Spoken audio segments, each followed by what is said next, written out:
Hi, y'all. This is Kristen Chenoweth. Hi, I'm Gloria Stefan. This is Sarah Bareilles. Hi, I'm Patty Lapone. This is Lin-Manuel Miranda. You're listening to the Broadway Podcast Network. This episode is brought to you by Amazon. The holidays are here, and you know what that means. It's time to get your friends and family the gifts they deserve. Take the stress out of shopping with Amazon's great deals and low prices on a huge range of items from toys to tech and much more. Whoever you're gifting for, Amazon has great prices on everything you need this holiday season. Shop early holiday deals now.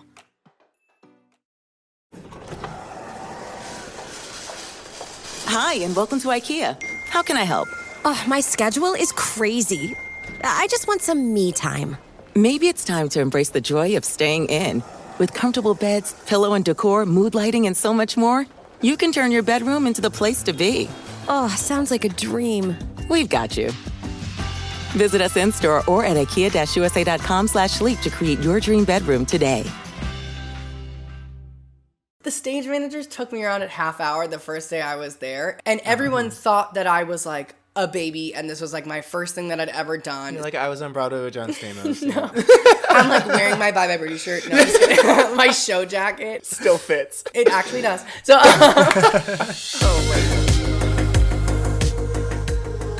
My name's Quincy. My name's Kevin. And this is Sentimental Men.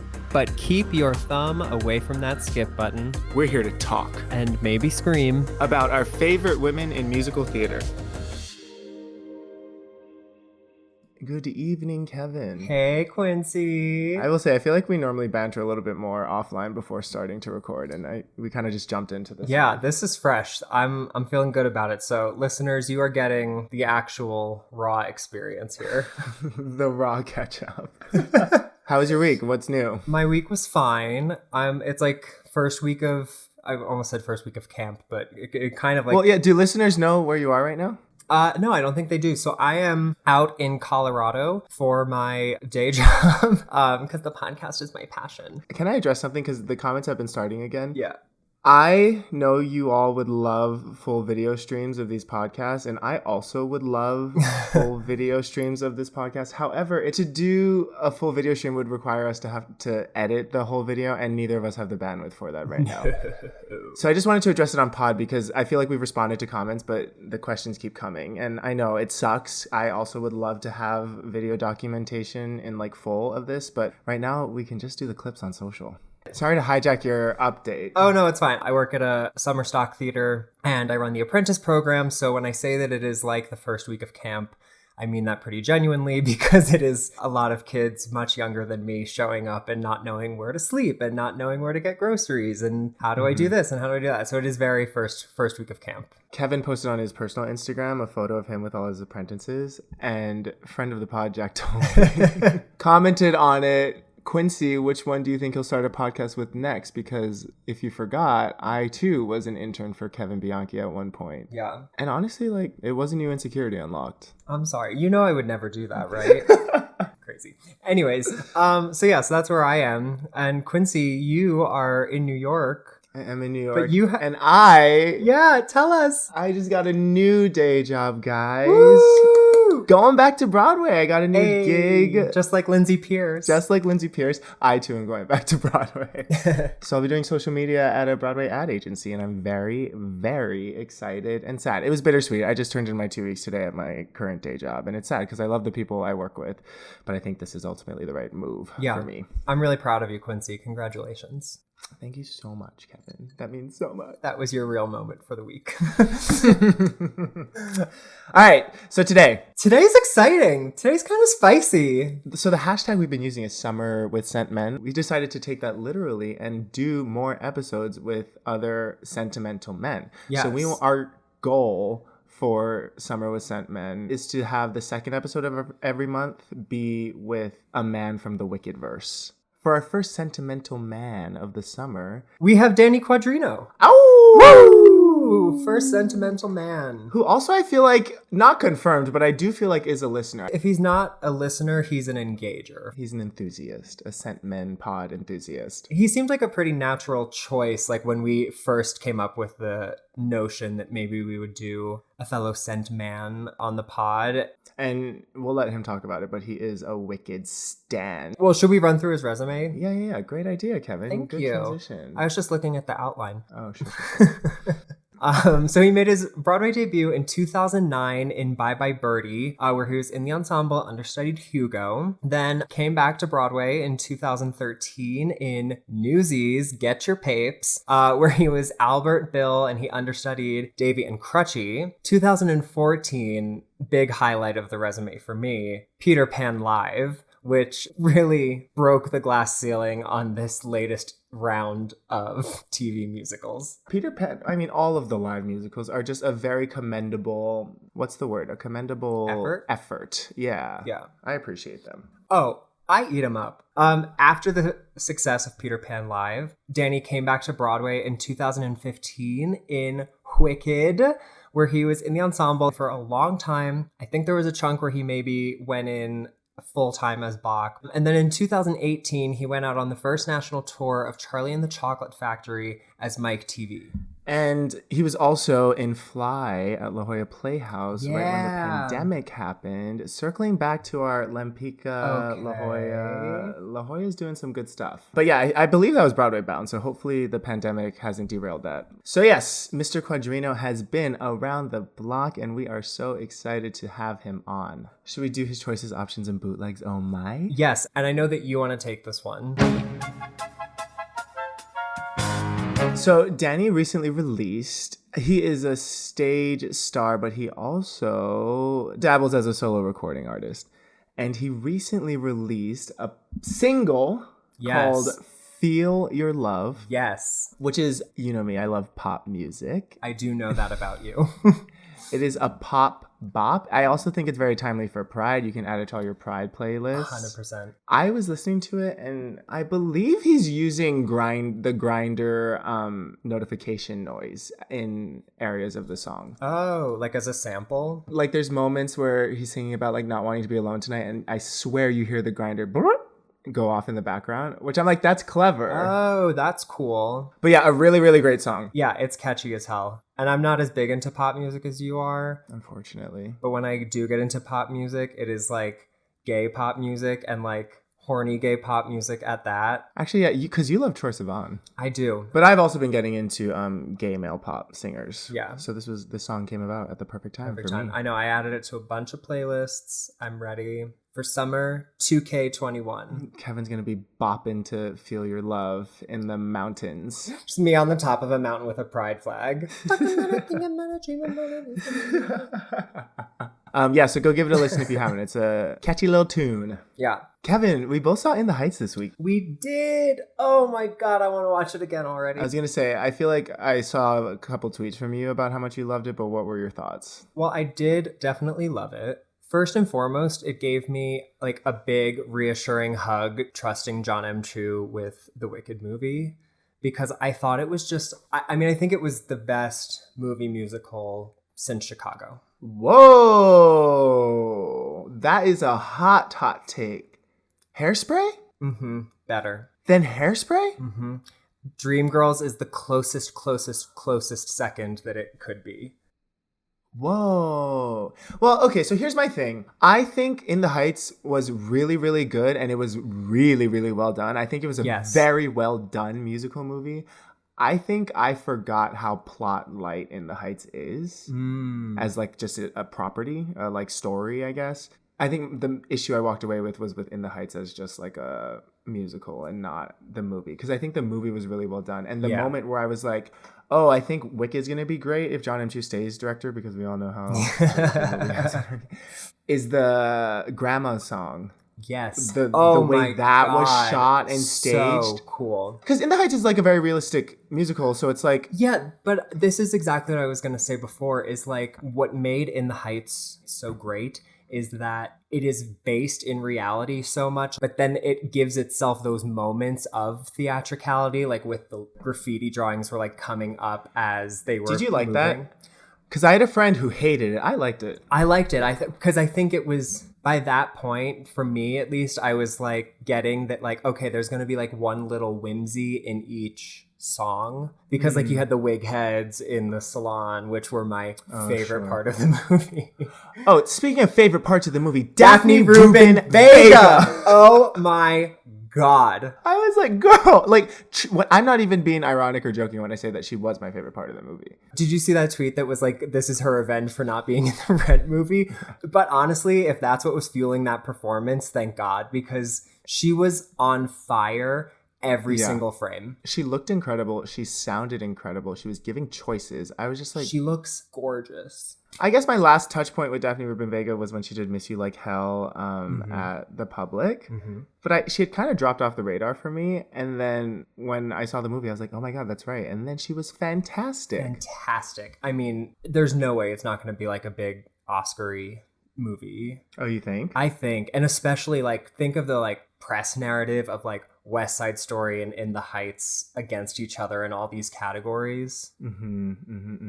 I have good instincts about these things, Quincy. Sure. I got like an 85% on my Oscar ballot this year, and I had only seen 2 of the movies. I just know. I thought it was really, really great. I think Tick, Tick, Boom is going to be more the Oscar baity movie. And Dear Evan Hansen is going to try to be the Oscar baity movie, but I think Tick, Tick, Boom is going to be the one that actually gets like Oscar attention. That's true. I wasn't even thinking about Tick, Tick, Boom. And we have everybody's talking about Jamie coming as well. We're pretty blessed this year. Honestly. I think John M. Chu will certainly have a nomination. Sure. And he has because Crazy Rich Asians too, he can like make a very beautiful movie. Like his movies are gorgeous to watch. Also, it must be said, Alice Brooks, she did the cinematography on this, and like every shot in this movie looked like a painting. You know what I mean? Like, so it's like, as much as we're talking about how John M. Chu can make a beautiful movie, I think it's really important to acknowledge that like Alice Brooks is also playing a humongous part in that. Sure. I also read an article before I saw the movie, so maybe I was biased. I was watching it with the sound designer, and it was like interesting in the ways that they tried to do this differently than other movie musicals to make it sound good and realistic. So maybe I was paying like extra attention when I was watching it, but it did. I was like, oh, the sound design is good in this movie. I'm so glad that you said that you read that, because I was noticing as I was watching it, I was like, oh, this doesn't feel like a music video. You know what I mean? Like it doesn't feel like a track came on. Did you have to pay to watch it on HBO? Oh, it was just like with your thing? Yeah. Oh, I thought it was like the Disney Plus model where it's like you can watch it at home. No, it's just like included. Interesting. I think the Disney Plus model is actually really smart. I do too. I'll be interested to see what happens to it as things. I hope it stays, because I feel like some movies I would love to just like see it at home. Like Raya on Disney Plus. I was like, I'm not going to see this in a theater, but I'll pay $20 to like watch it with my roommates. Yeah, sure. Yeah, In the Heights. Fantastic. Excited for the Wicked movie if he stays director.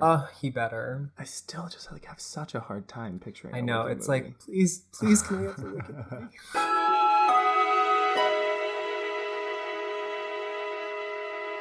Danny Quadrino. Hey, Danny. Thank you for joining us. Thank you so much for having me. I'm a fan of the pod. I was going to say, I feel like this has been in the works for a little bit. It's been building, and now you're a friend of the pod, so welcome to the family. Thank you. Okay, so we like to start every interview with when did Wicked the Musical come into your life? Not as like you were auditioning for it, but as a young little boy. Yes. Okay, so it was like summer of 8th grade. It was like the show had been out for a year. I was kind of a theater kid. I was dancing and I was like just dipping my toe into like the musical theater world very slowly. So I saw the show. I skipped my chorus concert in 8th grade to go see it. And I turned to my mom at intermission, and Idina Menzel is flying. Like, she had just finished Defying Gravity. It was her, Jennifer Lawrence Thompson, and Joey McIntyre. So I turned to her, and I was like, Mom, I'm going to be in this one day. So that's just, like, really, like, how it kind of started. And then I saw the show, like, so many times. And I was so obsessed with it that, like, Wicked had an online day Wicked singing contest. Yeah. And I was in the top 10 the second year. I didn't win, but... Do you have the video, Danny? I don't, and I like even asked the company manager. I was like, "Do you think you can find that video?" video. They never found it, but maybe it's out there somewhere. I honestly hope it's not. Okay, wait, so who did you see in Wicked? Do you remember all your Elphabas and Glindas? Yeah, for the most part. So I saw Adina, then I didn't see it for a while, and then I saw Teal Wicks, Mandy Gonzalez, Jenny DeNoia. Oh, wow, so you did take a break after Adina. Yeah, so I was like, I need to see other shows, and then I was like, wait a minute, and then through school we got free tickets a lot. Yeah. Like every year the freshmen got free tickets, and then I always like weaseled my way into getting a ticket. But yeah, so I even met my like best friend to this day from middle school and high school, and now through Wicked. We went into the Behind the Emerald Curtain tour together, and like my first day of 7th grade in chorus, we had to write on a index card what our favorite musicals were. And I wrote Wicked, and then he tapped me on the shoulder and was like, you know, my cousin's Adina Menzel, and I like believed him, and then that's how we became friends. I mean, Long Island, that would be believable. I mean, come on, Listen. close. I feel like when I was in my college, there was a ton of Long Islanders, and they'd always be like, oh yeah, I went to the same high school as Adina, or like my cousin is friends with Adina. Exactly. I passed Adina in like Stop and Shop. Like So I guess that was my introduction into Wicked. I love that. So then you studied theater in school, right? Like you were like, I'm going to do this. Yeah, I went to school for musical theater. I had worked a little bit before school. I did the revival of Bye Bye Birdie. You were on Broadway. I worked a little bit before school. Well, I mean, that's the only, like, not to be like, but that's the only thing I'd ever done. So, like, like, outside of, like, community theater. So I was, like, worked a little bit, and then I had a while off after that. So when you were, like, training to do the musical theater thing, were you, like, envisioning yourself in Wicked? And if you were, what roles were you thinking of yourself as? Okay, when I turned to my mom at intermission that time, I was like, oh, I'm gonna be Fiero. Like that's it. Like I'll be like the love interest, not fully knowing now. Now I'm like, oh, you're such a Bach. But when I was in school, I kind of just thought, I didn't even think about Wicked, really. I was like focusing on like my pop rock journey of like all those like angsty shows, and you know, I was really focused on a different show at the time, so I was like really trying to get into Newsies. Because you famously auditioned like a bajillion times, right? Yes, I auditioned like 23, 24 times, and they finally told me in the room. So that's what I was focused on. I was focused on that.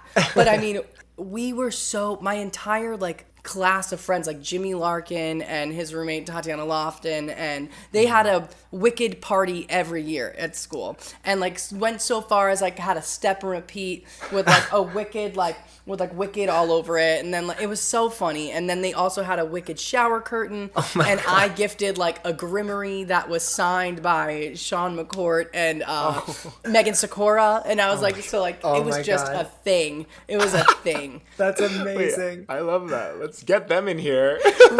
They would love to. I can already say that. Oh my god, that's hilarious. So when did you first go in for Wicked? I had gone in probably like 6 months prior to booking my track. So I was the rat track, if you really know. Oh, we know. I know you too. But so I'd gone in for the tour for Bach. But before you went in, like, were you excited about auditioning for Wicked? Oh my god, I was like, holy crap, like I'm going in for Wicked, like, and I just really tried not to get myself too ahead of myself. Yeah. And I was like a really new dog dad at the time, so I was very preoccupied by everything. It's probably a good thing. Yeah, exactly. Honestly, thank you, Jackson. So I like went in, did the thing, and like didn't really think anything of it, and I was like, okay. And then I like heard like 3 days later that it just like wasn't gonna work out. I think, you know, forever too tall to play full time. That's what I've been told. Gotcha. So, and how tall are you? it depends who asks. How tall do you need me to be? Yeah, exactly. I was like, I'll squat. I don't care. What did you do in the Bach audition? So I had to do the scene with "Oh Bick, oh Bach, you're touching me," that scene, March of the Witch Hunters moment, and then Listen, Nessa. So then what was then when you went back in for the ensemble and cover, like what else did you have to do when you went back in? Yeah, so that time I went to the mover call, which I thought was a mover call. They did the combo, which was like the hoi polloi in Emerald City, where it's like the walking moment with all the direction changes. Yeah. And I, like, truly, when I say I bombed, I was like, cool, like, literally went, like, turned around, was like, well, you're not gonna get this, and it's fine, like, just go, you're fine. And then, so I somehow made it through the walking audition, which I failed to do. Because you're a dancer, though, right? Newsy. Yeah, it's like it's a curse to be like, because like that's why I wasn't in the show for so long. I was like playing catch up, trying to like, you know, that was what I needed to work on my technique. So like I'm definitely more of like, I'm a really great mover, and I can do it like a hard dance if you give me like 2 extra hours. You know what I mean? So it's fine. But you know, it's just training that muscle too. But I thought I bombed it, and I was like, I'm not gonna hear anything. They like made a cut right there, and I had to go in and sing the next day for the ensemble because it was for an immediate replacement. Because I was only the 3rd person in my track on Broadway at the time. Wow. So like when I replaced, it was so it was like 2 people prior, and they'd both been in it for like a bajillion 5+ years. Right. So it's not like they had a file of people. Yeah. So I just went in, and then they were one by one. There was like 4 of us at the singing thing the next day, and I was like, I remember being in my apartment, like practicing the box side and like being like, oh my God. And I remember doing like you're touching me. And then I like pretended to fall, and I like tripped over the dog, and then he was whimpering, and I was like, I don't have time. I hope you're okay. Like, and I was like running around. Like, it's just, I'm chaotic. Just like chaotic energy. Okay, wait. So you knew you were auditioning for Bach understudy? Yes. Gotcha. They didn't say which track it was. They said it was like Bach understudy ensemble. Oh, okay. And then after I found out I had to wear a rat suit, I was like, oh, okay. Oh, cool. I made do in that suit.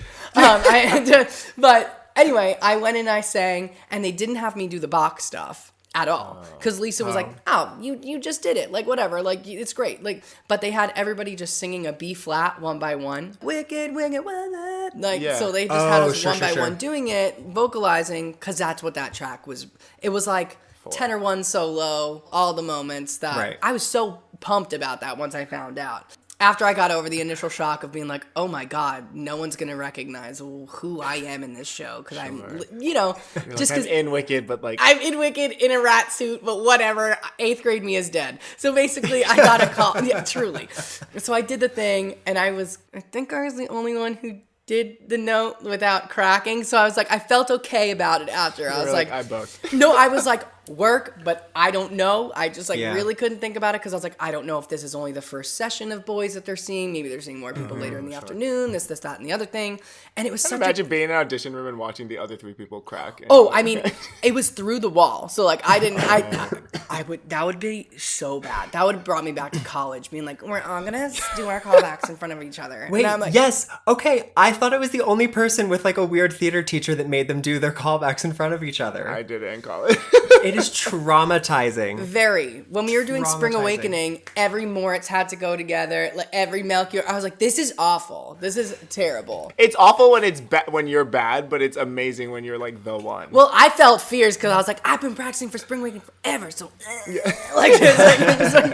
anyway, so then the next day, because it was such a fast process, like the callback situation, I had the call because they needed someone. It was like pretty immediate. So it was kind of crazy, because I was like, I think I had like 2 weeks before I started, but like that was pretty fast because they had to get like new everything made, really. So I did the dance call, then the singing the next day, and then the next day I'm in a cab on my way like downtown, and my agent called me and just said, they need you in Oz, and I just started sobbing. Like truly openly weeping. I'm like, am I 8th grade? Like my screen name was Tragically Green too in middle school. So like the love runs deep. Get it. I had every bootleg on DVD. Don't tell anyone. Like, you know, I had Wicked LA Act 1 and Act 2 on DVD. Like, I have a box in my closet right there. I would collect others, but it was always just to find the next Wicked one that was like clearer than the other one before. Yeah. So then what was the rehearsal process like? When did you get over the, oh my God, I love Wicked, I'm in Wicked? How long did that take? Did it shatter? Because you did it for a long time. I did it for 2.5 years. Yeah, wow. Which is like the longest run I'd ever done. And it's so hard to leave a show that really has no end in sight. Mm-hmm. You know, but you're like, it's a steady paycheck. It's a steady gig. A gig's a gig. It's a government job. Exactly. A fun one. So I think I was just, after a year, I was really, really looking for more. I had been used to doing so much more, and I was featured in the show, but in a different way that I ever done before. And my first year, I was going on for Bach all the time because thank God Robert DeJesus is a working actor. And he was filming all the time. So like I was always on. He was the sweetest. I remember the first time I went on, he had messaged me the night before, which you're like kind of like, I was very close with him, but like he didn't have to do that. Yeah. And he's like, just a heads up. It made me happy. So, like, my ass was, like, up the night before, just been, like, running the show. I pulled the bootleg up on my Apple TV. I was like, let's do it. Like, and I, like, ran the show. So, after I'd gone on and there was no talks of me maybe being bumped up or anything like that, I was really looking to do a role somewhere or something. Yeah. So, because was that maybe the hope in your head where you're like, I'll stay understudy for a while and then I'll get bumped? Yes. Gotcha. Either that or, like, go on the tour, come back, do whatever. In hindsight, it was maybe just like a pipe dream, but whatever. No, I mean, I think that makes sense. Yeah, and I had seen other people it happen to. It happens more with the witches because it's just like those are harder, you know what I mean? And like whatever. Sure. So I was doing the show for about a year and change when I was like, okay, I want more. But I really was like not gonna leave until the right thing came along. And then when I finally left, I went to do a one-man play in Nantucket, and then I did Newsies at the Muni and CLO back to back. And then I was gonna go to Canada to do a production of Grease, but then I like backed out last minute because it was just... Sure. Who were your witches while you were on Broadway? Okay, so I had... Probably a lot. Oh my goodness, I had so many. And like...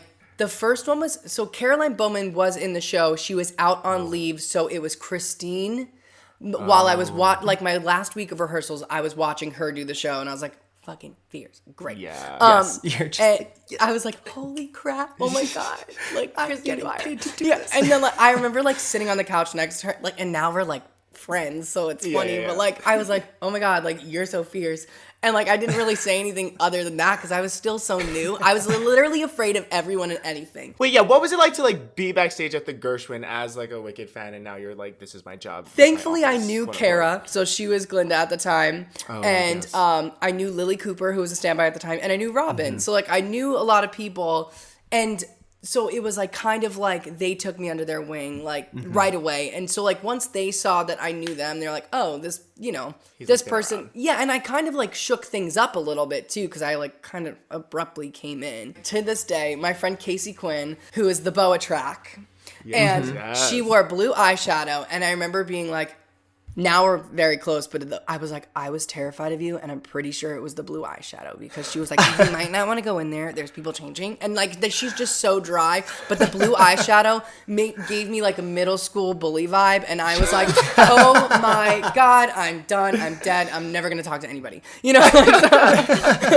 But also going through the first day was like wild. I learned the show in like 2 weeks. I went in with Ariel Jacobs, who was Anessa. So we entered at the same time. Our rehearsal process, we're together, except I had a lot more free time because like I learned my track in 2 weeks, and then the third week I learned Bach. So like I was like ready to go before I'd even joined the show.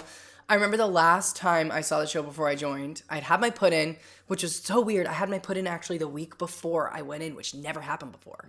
Every other show. Newsies, I did my put-in the night of, the day of. Yeah. Which was great, because I need, especially for that show. Sure. But with Wicked, my track had so much time between things, so I was able to like, it wasn't easy, but it was easy compared to what I was used to. I remember the last time I watched the show, I actually left after Act 1, because like Act 2, it was like, you do Thank Goodness, then you don't come back till Witch Hunters, you have Porch Time on the side, and then you sing the finale, and then I bow. Like literally, like after Witch Hunters, I'm like, show's over. I'm like, for good who? I've been changed. That's when you're like getting your street clothes. Well, we had our street clothes under the mom coats. It's like built into the track. Like when I learned it, they're like, okay, so after Thank Goodness, you go downstairs, you get changed into your street clothes, and then you just have your mop coat over. If I knew I was going out post show, I'd be like, oh, I'm gonna go shower. Like between like after Thank Goodness and Witch Hunters, because I had literally a 30-minute break, which was awesome. Okay. So I would listen to the show or do whatever I needed to do. Anyway, back to my witches. That's what we were talking about. Yeah. So it was Caroline and Christine. And then Jenny DeNoia came in to do the rest of before the rest of Caroline's leave. And it was Lily Cooper as my standby. Then it was Jenny for a while. Yeah. And then I had Rachel. Oh, wow. And then I had Emily Cook as a standby. God bless. And then Christine came back as a standby. I had a Desi Oakley Elfie show. I was there. Oh, that's like rare. I know. Rare bootleg. DM. Just kidding. I don't have it. I do not have it. And then Glinda was Kara, Carrie, Kara. That's how it went for like full time. I was like, this is awesome. Because I was like, I was so close with Kara before. And then Carrie was amazing, and she lived a block from me, and we became really good friends. Oh, wow. So then and then Tess Soltow, Emily Meckler, and Jenna Claire. Oh my God, why was I like, I literally was like, it's right here, I can't say it. Yeah, I was like, she's playing the role right now.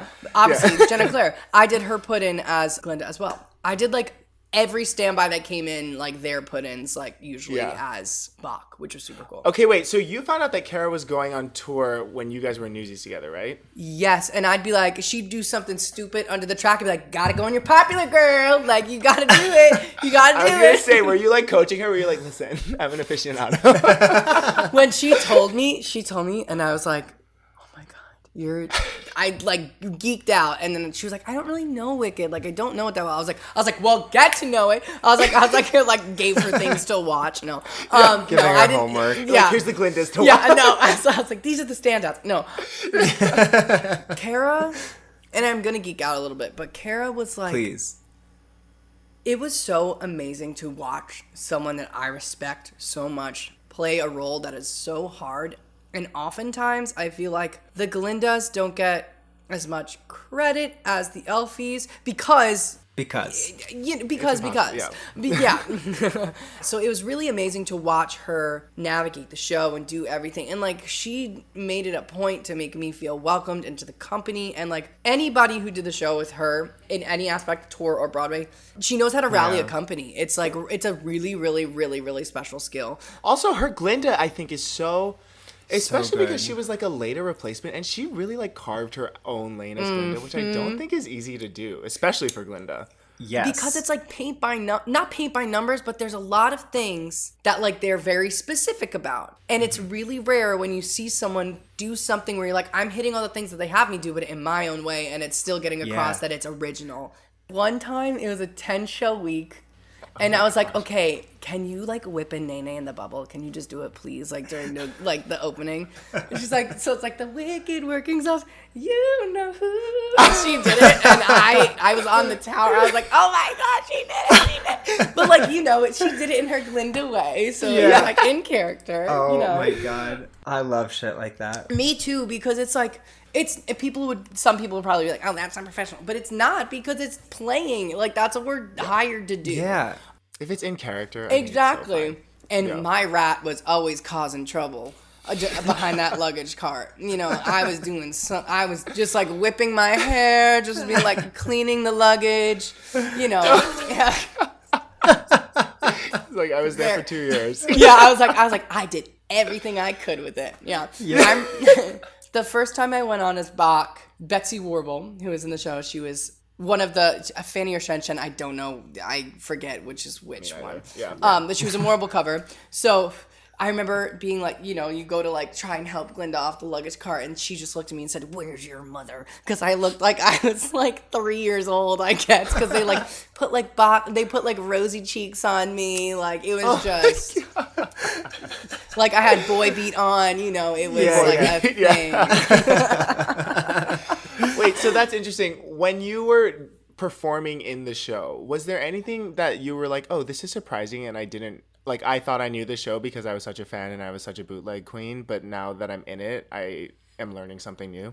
When you have your first brush up rehearsal with, like, creatives from the show, you're just like, wow, I didn't know any, like, not that I didn't know any of this, but, like, I was like, oh, I thought I knew everything. Because I knew every word, every line. I could have done any part you needed me to. You know what I mean? Like, throw me in the dress, I'm ready. But it's real, especially the relationship between Elphaba and Glinda. And I learned so much listening to what they had to say about, like, each one of their individual journeys in the character. Watching someone act through, thank goodness. Even if I'm watching from above the bridge at an angle and only see half their face. That's church, baby. It really is. It takes you on an emotional journey. Like, it really does. What, like, moments are you looking forward to when you're going on as Bach? Like, is it the Glinda scenes? Is it the Nessa scenes? I think when I was first going on, that first moment on the our paths crossed at school, da da da da da da, and like the spotlight where like he runs out, and it's just like the first time I went on, I was like, obviously I was in a show that I was a fan of, so that was wild, and I was like, oh, this is like no joke. Like I'm on like one of the most well-known stages and Broadway shows of all time, and like I didn't take it lightly, so like that was really, really, really special. But the first time I went on, and the whole you're touching me situation, and I heard a laugh, and I was like, okay, I can breathe now. Just not that I was doing it for the laugh, but I was told over and over, you're a little tall, the jokes. So like, Oh, you didn't know if they were gonna land because you were too tall? still worked. I'm like, still worked, gangly arms, we nailed it. Like, I was like skinny legend Bach. I might be Bach is a state of mind. It's not a height. Put it on a t-shirt. We should get t-shirts made. Come on, Sentimental Men podcast merch. We have so many quotes that we want. I will buy them all. Once I got through Ozdust, because the whole dance with Nessa in the chair, woo, because I did not want to run over Miss EO's toes, because if I did that, it wouldn't have been good. You're going up a rake stage when you're pulling Nessa back. So it was like that one, and then once I got through that, I was like, okay, can have fun. Your show's half over, but you can have fun after that. Yeah. And I loved my backstage time with Nessa from like after train station through like Defying Gravity. We'd be like, let's listen to the show, or like let's just do something silly, or like let's have tea with the standbys. Like it was just Yeah. Oh, that's fun. Yeah. Wait, you were hanging out with the standbys backstage? Well, because Nessa and the standbys have a room together. Oh, gotcha. Work, I taught you something. You did. I thought the standbys were in like a room alone together. It's a big room, so like Nessa's on one side, the standbys are on the other. There's a couch. It's great. Gotcha. They're upstairs with the wizard and That's the dressing room I want to be in, actually. the wizard room. Standbys and Nessa. Oh, right. Yeah. No, Nessa. Not the wizard. Girl, that's where the tea is. I was like, interesting. So when I wasn't on and I was in my ensemble track, like I would spend like probably up until 15 with Kara and Kate, or Carrie and Kate. Kate was the Glinda dresser, who's one of my close friends still to this day. And we would just do, Saturdays we would do ab challenges during the month. We would do like dance parties, like Disney. It was just like such a good time. Like that's probably what I missed the most about it. Yeah. All right, so best part of your experience being in Wicked and most surprising part. Okay. Best part was, it sounds so silly and cheesy, but like getting to do the show and hearing the music 8 times a week was like, whoa, baby. Okay, but did you get sick of it, Danny? After I like 2 really years? didn't. Because like I still like, I'm just like, let me see like who's like, if a video comes up, I still listen to it, and like, an option's an option, honey, and a belt is a belt. So I will listen and I will learn. Rachel used to, when Rachel would do the melt riff, I'd be doing a death drop in her dressing room by the time she got back. I was going to say, because Broadway is where Rachel got kind of wild with the vocal choices. Oh, she would do it on like a Sunday, and I'd be like waiting with my rap mask being like, how dare you turn up that hard? Because now I have to turn up that hard. Now just like add extra growl into my solo in Act 2. Like I was someone. See, because I feel like if I was ever in the ensemble of Wicked, I'd be going up to the alphabet being like, so do you want to like try this one out tonight? I just would love to hear it. Caroline, I remember at the end of her contract, was like, I want to do a riff tonight. And I was like, you need some? You want me to have I was like, I have a few. I have a catalog, mama. My last show, Jenny was Elfie, and she did an option up in Defying Gravity, like, for me. And, like, she didn't tell me before. And then, like, right before the cutoff, she, like, blew a kiss to me, like, right at the blackout. And I was just, like just a mess. Wait, that's actually the best present you can give someone. Right? Incredible. Like, I was like, wow, I can die now. Like, I was like, I'm actually going to call out the rest of the show. Wait, yeah, what were some of your favorite options from your ladies? Melt, obviously, even though it was, like, reckless. But I really loved, anytime things I've never felt. When they would do that, I'm like, they're feeling good today. They're feeling good today. And I'm just like waiting. Exactly. And Rachel doing take a message back from me when she would growl the riff up. Ooh, and yeah. Tell them how I. That one, just like any of them. Wow, like, yeah. Oh, she would do defying gravity, and I'd be like That was like crazy to me because that happened so fast, and I'm Yes. just like, whoa, what? I could never be in the ensemble of Wicked because I'd be under that cape being like, yes, bitch! Like, ruining the show. It took everything in me to not be like, I don't want to melt you. I want to be your best friend. So Lily's Elfie was so good too. She was on for Elphaba my first time on his Bach. And how did you focus? well, listen to this. So there's the whole scene in the parlor. Or Nessa's, the governor's mansion, that's what the scene's called. And the line is, you're lying, that's all you ever do, you and your sister, she's as wicked as you are. And I looked at Lily, and I was like, wow, I'm playing opposite my friend in my favorite show. Like, just like that came into my mind, I was like, whoa. And I was like, you're lying. She's wicked like you. Like, and I just like skipped the whole rest of the line. And Lily just was like, oh.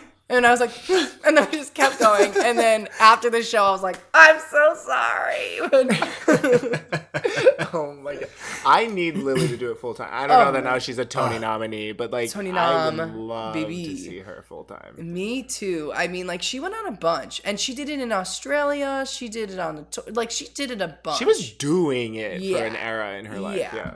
I remember when I was like, Lily Cooper is playing. Like, I was just like, that is so friggin' cool. And like, just like her singing this stuff was just so cool in her voice because her voice is just so cool. You know what I mean? Very unique voice. Yeah. Every person who plays it has like a really amazing spin on the vocal of it all. Are there Glinda moments? Because we talk about like how Glinda's harder to get fancy with the vocals. Yeah, I mean like Kara's like all like the beginning of No One More's Wicked, like I felt like was really like super like resonant and belty in her voice. I mean, it was like a mixed belt and it was beautiful. And then it was really cool to see someone like Carrie do it, who is like a rock singer, but she's trained in opera, and then sing it that way. And Kara had the high notes too, but it was just so interesting to see the difference. But I would love to watch Popular. I watch probably like Popular once a week from the side. At least for like the first 6 months.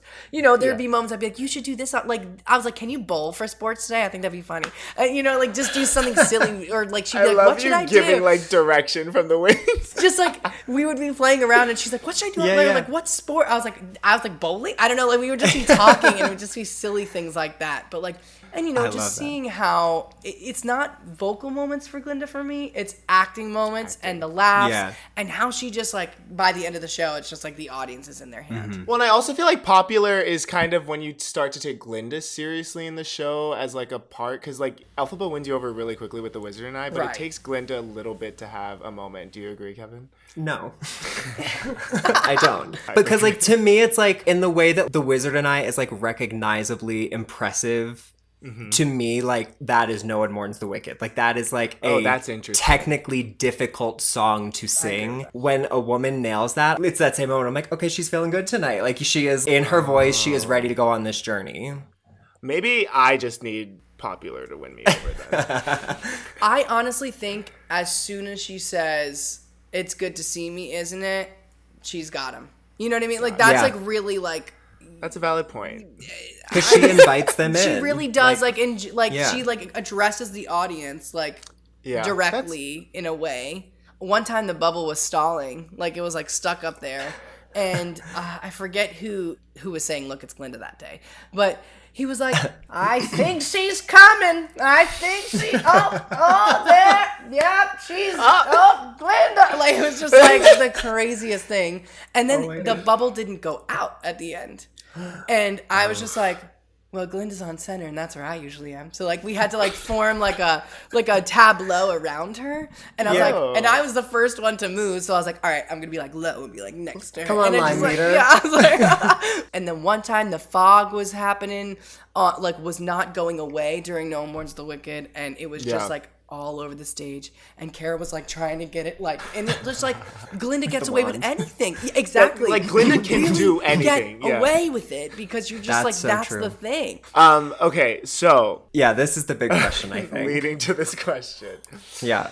So as we know, Kevin is a Glinda girl, and I am a Elphaba. Was it evangelist or enthusiast? That we decided. Whatever. We're workshopping it.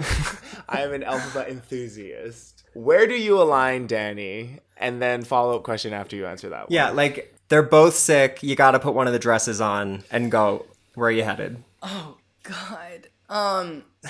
In my heart of hearts, it's always been Alfie for me because Work. I mean, I wrote fan mail to Shoshana Bean. I wrote fan mail to Haven't we Adina all? Menzel. I mean, so much so that I met Shoshana at an event we were both singing at, and I was like, "Do I tell her? Do I not tell her?" Did you? Yes, I told her. She was like, "Oh my," because her friend Rob was a hairdresser, and he had sent her my single at one point, and she was like, "Oh, I've heard you sing," and I was like, "Oh my god, like oh my god." my I was like, "I wrote you fan mail," like, and I printed out a picture and sent it to you, like. Okay, so then follow-up. Well, first of all, I want to acknowledge how deep it got when you answered that question. You really got serious. Yeah. Thank you for being so open with us. So the follow-up question: would you be, or are you, a Wizard and I, Defying Gravity, or No Good Deed, Elphaba? And this can be a double. It can be if you're Elphaba, what do you think you would be? And then Yeah. what is your like favorite type of Elphaba? Great. Okay, so I feel like I'm a Wizard and I queen. I just love the I Want song.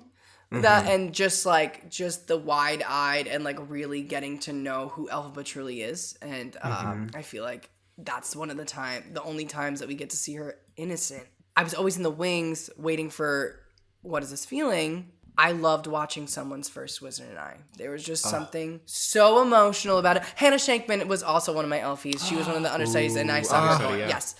So I was because I just had a vision of me watching Hannah's first Wizard and I in tears. So you would be a Wizard and I Elphaba, and you also love it Wizard and I Elphaba. Yes. Yeah. Danny, would you be a score Elphaba or would you riff your way through it? You know the answer to that. I was like, is he gonna try and say score Elphaba? I was like, I would never deviate. I would never deviate. Yeah. I backphrased in my Bach pudding on tonight. And literally the MD was like, nope. I was like, got it. Well, that's interesting because I feel like you do have like a very poppy style voice, and I feel like Bach could be poppy if you wanted it to be. There is Jesse Johnson was telling me stories that he did on the road, and I was like he would do, "You wouldn't be a coward today." No, not that one. On Let's Dance. I was like, absolutely not. No. Me, I would be like, "Let's dance." Like, you done goofed, Elfie. I did it first. Like, could you imagine? It's like the pink slip is on my desk before the show is even over. You walk off stage, they're waiting. They're waiting for me with handcuffs, actually. Oh my god, Danny, this has been so much fun. Thank you for joining us. It's been amazing. My face hurts from laughing so hard. I know, me too. I'm like, ooh. Oh my god, I had such a good time. I could talk to you guys forever. Where can people find you online, Danny? I am Danny Quadrino on IG and Daniel Quadrino on Spotify, TikTok, all that good stuff. I just released a new single called Feel Your Love. It's a summer pop pride jam. Get into it. We were plugging it in the intro. Thank you. Oh my goodness. Well, thank you, Danny. This has been so much fun. What an awesome time.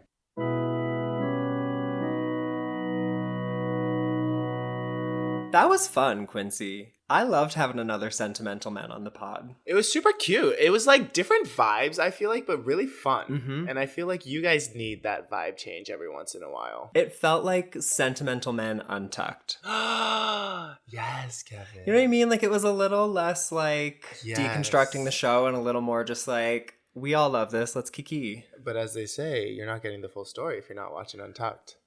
Okay. I feel like only half of this audience is going to understand what that means. I think that's a low estimate.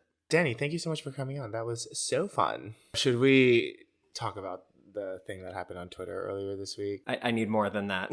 We had a listener tweet at us that he was upset that Glinda's Corner was cut from the Sentimental Men universe. Mm-hmm. I don't know. What are your thoughts, Kevin? And then I'll go. He just took a deep breath.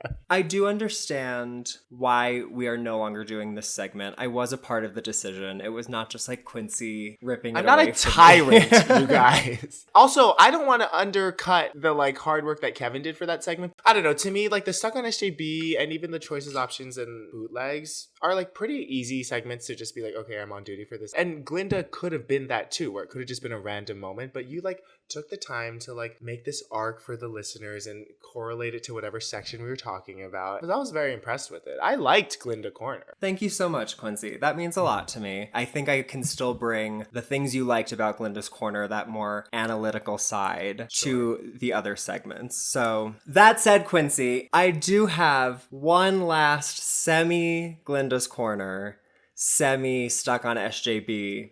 How do you do that? Well, I'll tell you how, Quincy.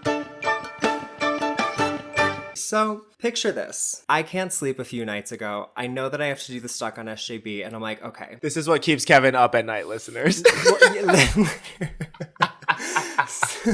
So I'm like, have my little like AirPods on. I'm like on my laptop. I'm like, okay, we have covered the SJB basics. I'm going to like search Stephanie J. Block on YouTube.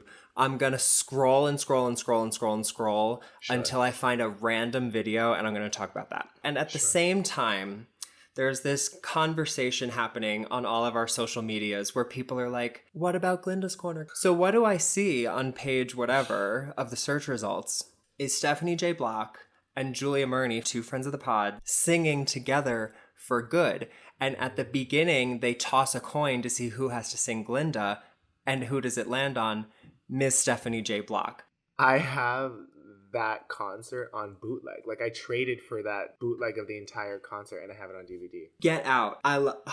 Okay, well, so then you know what I'm talking about. But anyways, maybe all of you know what I'm talking about. I haven't watched it in a while. Stephanie J. Block, quote unquote, loses the coin toss, but we won in that moment. It's a beautiful rendition of For Good. And here's why, Quincy. Anytime you see a former Elphaba and a former Glinda singing For Good, it's like, even in concert form, it's like, it's muscle memory. So to hear an Elphaba sing the Glinda part, it was like, oh, I'm really hearing Stephanie's interpretation of this material because it's not muscle memory. Wow, yeah.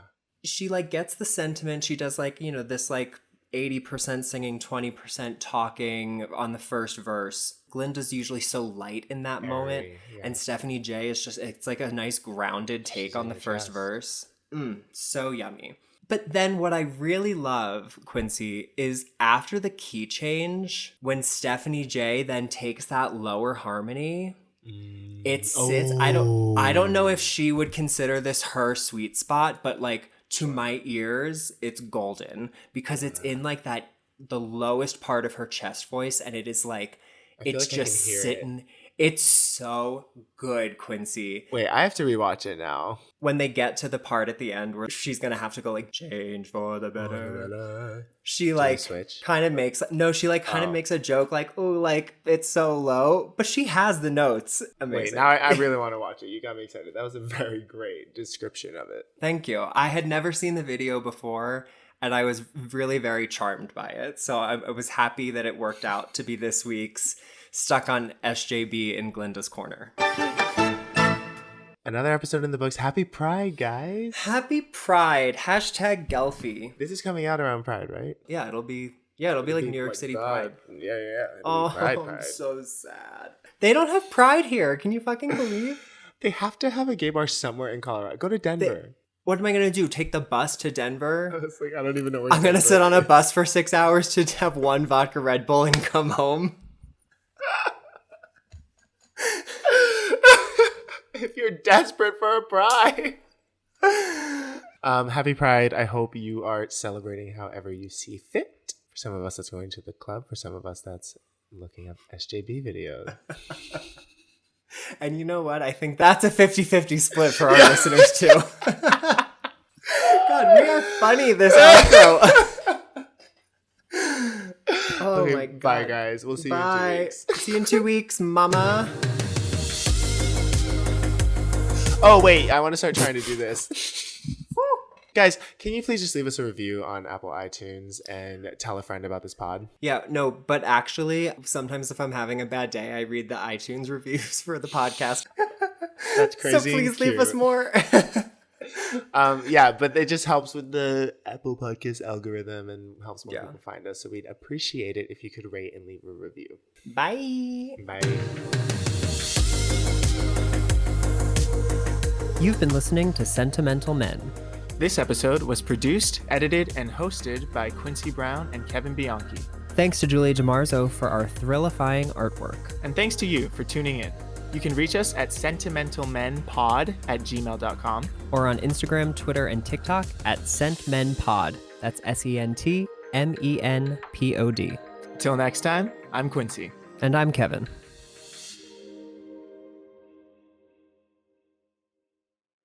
Because... Continue, that was great.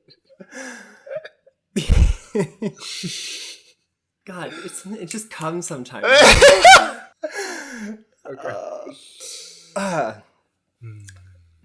Disney's Aladdin on Broadway is among the longest-running shows in Broadway history. But did you know that it almost never came to be? We walked out of Seattle thinking, okay, we don't have it. We have a lot of work to do. But against tremendous odds, in March of 2024, they celebrated 10 years on Broadway. Disney did a great job because they really took the notes. Go behind the magic and listen to this never-before-heard story, the magical making of Disney's Aladdin on Broadway. Available everywhere you can get your podcasts. Have you ever wanted to give a bit more explosion from your grand finale? Introducing Load Boost, formulated by medical doctors at VB Health. Load Boost isn't just a supplement. With a blend of pygeum, zinc, lecithin, and more, there's a good reason why Load Boost is the favorite supplement of adult film stars that need to finish like a fire hose. Want to improve the taste, volume, and health of your semen? Load Boost is your guy. So if you're ready to turn that bedroom meh into more please, Load Boost has got you covered. Visit loadboost.com. That's loadboost.com.